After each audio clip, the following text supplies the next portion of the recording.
Hello, আসসালামু আলাইকুম everyone. কমিকবাসীর আরেকটি নতুন ভিডিওতে আপনার সকলকে স্বাগতম। আশা করি আপনারা সকলেই ভালো আছেন। আজকে রিভিউ করতে যাচ্ছি রুস্তম পালোয়ান 2 ডাইনির অভিশাপ। অনেক আগে 2023 সালে রুস্তম পালোয়ান 1 রিভিউ করেছিলাম, আপনাদের সকলের ভালো লেগেছিল।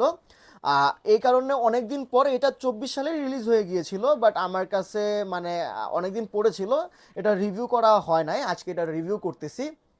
তো এটার রিভিউ এখন শুরু হবে।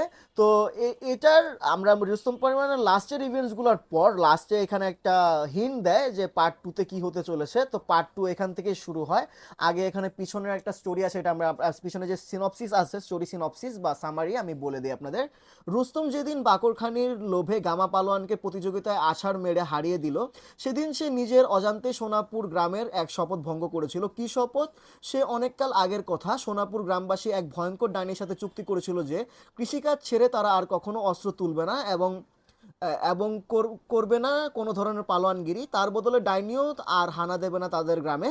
কিন্তু যেই না রুস্তম পালোয়ানগিরি ধরলো, বাস আর যায় আর যায় কোথায় প্রাচীন শপথ ভঙ্গ হওয়ায় গ্রামের মানুষের উপর নেমে আসলো সেই ডাইনির অভিশাপ। বিশাল এক দৈত্যের পিঠে চড়ে ডাইনি বন্দি করে নিয়ে গেল রুস্তমের নানা জান বিল্লাল শেখকে।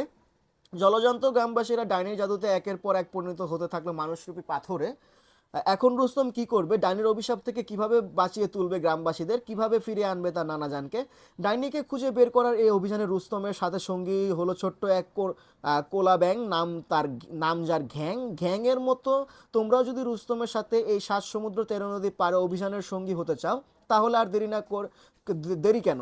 পড়া শুরু হোক। রুস্তম পালোয়ান সিরিজ দিতে পারবো ডাইনির অভিশাপ। তো এখানে দেখা যায় যে প্রথমে যে রুস্তম তাদের একটা ওয়াদা ছিল যে তারা রুস্তম পালোয়ানি করবে না, রুস্তমের যে গ্রামবাসীরা আছে, সোনাপুরের গ্রামবাসীরা। তো রুস্তম পালোয়ান একে গামা পালোয়ানকে হারিয়ে সে প্রতিজ্ঞা ভঙ্গ করে, যার কারণে সেই ডাইনি চলে আসে। এই যে আমরা এখানে দেখতে পারি ডাইনি চলে আসে, এবং ডাইনি চলে এসে বিল্লাল শেখ রুস্তমের রানাকে নিয়ে যায় এবং সে অভিশাপ দেয়। তার অভিশাপে সবাই পাথর হয়ে যায় এবং রুস্তম থেকে যায়। এবং রুস্তমকে তার নানা যাওয়ার আগে একটা ঝোলা দিয়ে যায় যে বিপদে পড়লে এটার ব্যবহার করিস। এখানে আমরা দেখতে পারি যে এখানে নানাকে বাঁচাতে গিয়ে রুস্তম বিদ্যুৎ স্পষ্ট হয় এবং পরে সকালে উঠে দেখে তার চুল বড় হয়ে গেছে, তার চুল সুন্দর হয়ে গেছে, চোয়াল বড় হয়ে গেছে। এখানে সে দেখে যে সোনাপুর নিবাসী সবাই পাথর হয়ে গেছে। তো আর ডাইনি তার নানাকে নিয়ে গেছে। তো রুস্তম সেই জার্নিতে বের হয় তার নানাকে উদ্ধার করার জন্য। মাঝখানে একটা সাপের পেট থেকে একটা কথা আসতে থাকে, ভাবে সাপ বলতেছে, আসলে সাপ বলতেছে না। আর নানা রুস্তমকে একটা তাবিজ দিয়েছিল যখন রুস্তম ছোট ছিল। এখানে যে আমরা দেখতে পারি যে ছোট থাকতেই রুস্তমকে একটা তাবিজ পরিয়ে দিয়েছিল তার নানা। এখানে আমরা দেখতে পারি, এই যে আমরা এখানে দেখতে পারি। সো এই তাবিজটারও একটা একটা মানে ইম্পর্টেন্ট রোল আছে এই গল্পে। তো আমরা দেখতে পারি যে রুস্তম এখানে যাচ্ছে, তো একটা বনে যাচ্ছে, সে একটা একটা সাপের পেটের ভিতর থেকে একজন কথা বলছে, একটা ব্যাঙ থাকে, সেই ব্যাঙকে রুস্তম উদ্ধার করে। ব্যাঙের নাম হলো ঘ্যাং, সে তার বন্ধু হয়। আর এখানে রুস্তম হাঁটতে হাঁটতে এক জায়গায় আসে যেখানে দেখে অনেক মানুষ পা ঝুঁকায় বসে আছে, পা ভাঁজ করে, ঝুঁকায় বলতে পা ভাঁজ করে।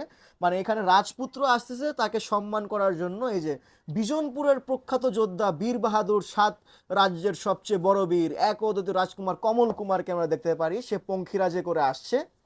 তার পঙ্খিরাজ দেখে রুস্তমের একটা ইচ্ছা জাগে যে আপনার পঙ্খিরাজটা যদি আমাকে ধার দিত, তাহলে যদি কমল কুমার তার পঙ্খিরাজটা আমাকে ধার দেয়, তাহলে আমি এটা দিয়ে উড়ে নানাজানকে নিয়ে আসবো রক্ষা করে।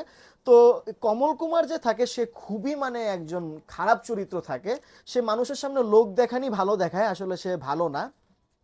এখানে রুস্তম যায়, আহ, আপনার রাজপ্রাসাদে যায়। এখানে দেখা যায় যে রাজপ্রাসাদে গিয়ে ঢুকার পর এখানে একটা ঝামেলা লেগে যায়। তাবিজ তাকে পাওয়ার দেয়। এখানে তাবিজের একটা পাওয়ার থাকে।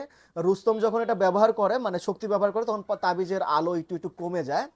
তো এখানে আমরা দেখতে পারি যে রাজা খাইতে খুব পছন্দ করে। রাজ দরবারে রাজা খুব খাওয়া দাওয়া করে।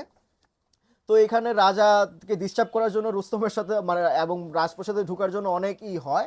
আর এখানে রাজার বন্ধুপুত্র হলো কমল কুমার।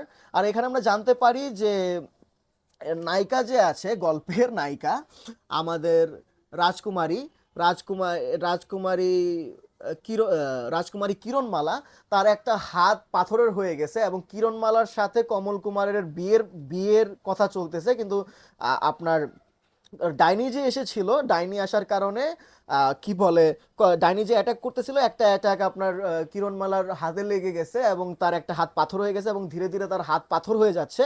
এবং যাওয়ার আগে একটা খক্ষস রেখে গেছে, রাক্ষস খক্ষস, এই যে খক্ষস রেখে গেছে, যে কিরণমালার হাত পাথরের হয়ে গেছে।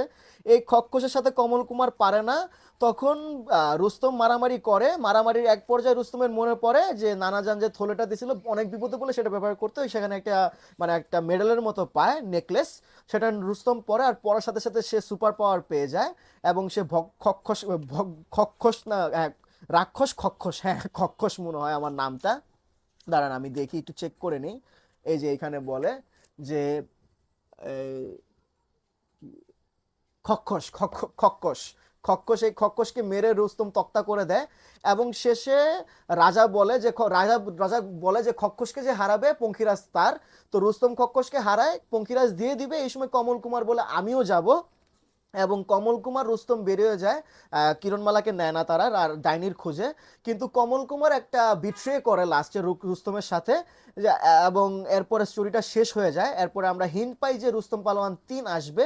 তো এই ছিল আজকের রিভিউ। এর থেকে বেশি বললে স্পয়লার হয়ে যাবে। বাচ্চাদের জন্য খুবই কালারফুল একটা কমিক, পেজগুলো যদি দেখাই খুবই গ্লসি গ্লসি পেজে, খুবই হাস্যকর একটা কমিক। আপনার বাচ্চাদের জন্য একটা খুব ভালো একটা কমিক হবে। ইংলিশ এবং বাংলা দুটাতেই পাওয়া যাচ্ছে, কেনার লিঙ্ক ডিসক্রিপশনে দেওয়া থাকবে। তো এই ছিল আজকের ভিডিও। যদি ভিডিওটি ভালো লেগে থাকে ইউটিউবে চ্যানেলটিকে সাবস্ক্রাইব করবেন, আর ফেসবুক থেকে থাকলে পেজটিকে লাইক এন্ড ফলো করবেন। দেখা হচ্ছে অন্য একটা ভিডিওতে। তো until then, goodbye everyone, good bye.